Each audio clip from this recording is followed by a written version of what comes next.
আসসালামু আলাইকুম। ঘরে যদি একটা আলু আর আটা থাকে তাহলেই ঝটপট বানিয়ে নিতে পারবেন মচমচে এই নাস্তাগুলো। কথা দিচ্ছি, আপনার জিহ্বা যদি একবার এই নাস্তার স্বাদ পায় তাহলে বারবার এটাই খেতে চাইবে। শুধু কি তাই, বাচ্চারাও কিন্তু ভীষণ পছন্দ করে খাবে। চাইলে তাদের টিফিনেও ঝটপট বানিয়ে দিতে পারবেন। বানানোটা একদমই সহজ আর খেতেও দারুণ মুখরোচক। এখানে আমি খোসা ছাড়ানো বড় সাইজের একটা আলু নিয়েছি। এবার এই আলুটাকে গ্রেট করে নিব। গ্রেটারের যেই মোটা অংশ থাকে ওইটা দিয়ে গ্রেট করবেন, তাহলে নাস্তাটা খেতে বেশি মজার হবে। এখন কুচি করা এই আলুগুলো ভালোভাবে ধুয়ে নিয়েছি। তারপর প্যানে 2 টেবিল চামচ দিয়ে দিচ্ছি তেল। তেল গরম হয়ে এলে 1 চা চামচের মতো দিয়ে দিলাম আস্ত জিরা। তারপর মাঝারি সাইজের একটা পেঁয়াজ কুচি, সাথে 1 চা চামচ আদা কুচি, আর স্বাদ মতো দিয়ে দিচ্ছি কাঁচামরিচ কুচি। এবার এগুলো হালকা ভেজে নিতে হবে। খুব বেশি এগুলো ভাজতে হবে না।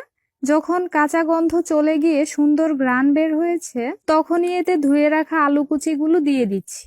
আলুর মধ্যে বাড়তি পানি থাকলে সেগুলো অবশ্যই ঝরিয়ে নেবেন।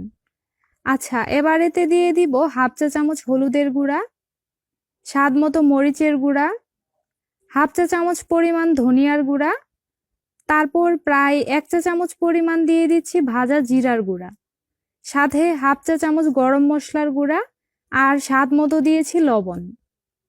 এবার মশলাগুলো আলুর সাথে ভালোভাবে মিশে যাওয়া পর্যন্ত ভেজে নিব।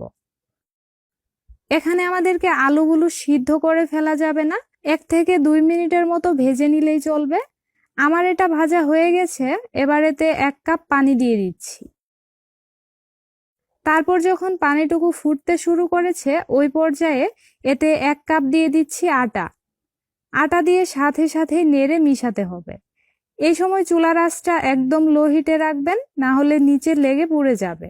এটাকে নেড়ে মিশিয়ে একটা ডো বানাতে হবে। আমি চুলাটা এখন বন্ধ করে দিয়েছি। প্যানে যেই তাপ আছে এটা দিয়েই বাকি কাজটুকু হয়ে যাবে। দেখতেই পাচ্ছেন টাইট একটা ডো তৈরি করা হয়ে গেছে। এবার চুলা থেকে নামিয়ে কিছুক্ষণ ঠান্ডা হওয়ার জন্য এভাবেই রেখে দিব। তারপর ভালোভাবে মেখে মসৃণ একটা ডো বানিয়ে নিয়েছি। দেখুন, হাতে কিন্তু একটুও লেগে যাচ্ছে না। এই নাস্তাটা বানাতে আপনাদেরকে কোনো ঝামেলাই করতে হবে না। ভালোভাবে মেখে নেওয়ার পর এখন যেভাবে রুটি বানাতে হয় সেভাবে এটাকে বেলে নিব। নাস্তাগুলো আমি খুব বেশি পাতলা আবার খুব বেশি মোটা করব না, মাঝারি পুরুত্বের রাখবো, তাই সে অনুযায়ী রুটিটাকে বেলে নিয়েছি। তারপর চারপাশ থেকে কেটে 4 কোণ শেপ করে নিয়েছি। এখন আবারও মাঝখানে কেটে নিচ্ছি। তারপর আবারও এইভাবে কেটে নিতে হবে। দেখে নিশ্চয়ই বুঝতেই পারছেন আমি কাজটা কিভাবে করছি। 3 কোণ শেপে নাস্তাগুলো বানিয়ে নিয়েছি। আপনি চাইলে আপনার নিজের পছন্দ মতো অন্য যে কোনো শেপেও এই নাস্তাগুলো বানিয়ে নিতে পারেন। এগুলো হয়ে গেছে। এবার ভাজার জন্য প্যানে সামান্য তেল মাঝারি আঁচে গরম করে নিয়েছি। তারপর নাস্তাগুলো একে একে দিয়ে দিচ্ছি। এই নাস্তাগুলো ভাজতে খুব বেশি তেল লাগবে না, কম তেলেই হয়ে যায়। যখন এক পাশটা ভাজা হয়ে গেছে তখন এগুলো উল্টে দিয়েছি। এই নাস্তাগুলো লো আঁচে ভাজার কোনোই প্রয়োজন নেই, মাঝারি আঁচে এগুলো ভেজে নেবেন। তাহলে নাস্তাগুলো খেতে অনেক বেশি মচমচে হবে আর নাস্তার ভিতরে অতিরিক্ত তেলও লেগে থাকবে না। দুপাশে উল্টে পাল্টে সুন্দর লালচে কালার আর মচমচে হওয়া পর্যন্ত এগুলো আমি ভেজে নিয়েছি। দেখতে কিন্তু খুবই মুখরোচক লাগছে, তাই না?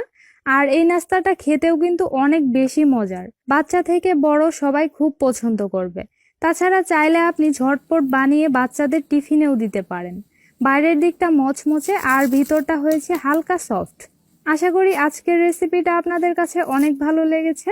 আজ তাহলে এখানেই বিদায় নিচ্ছি। আল্লাহ হাফেজ।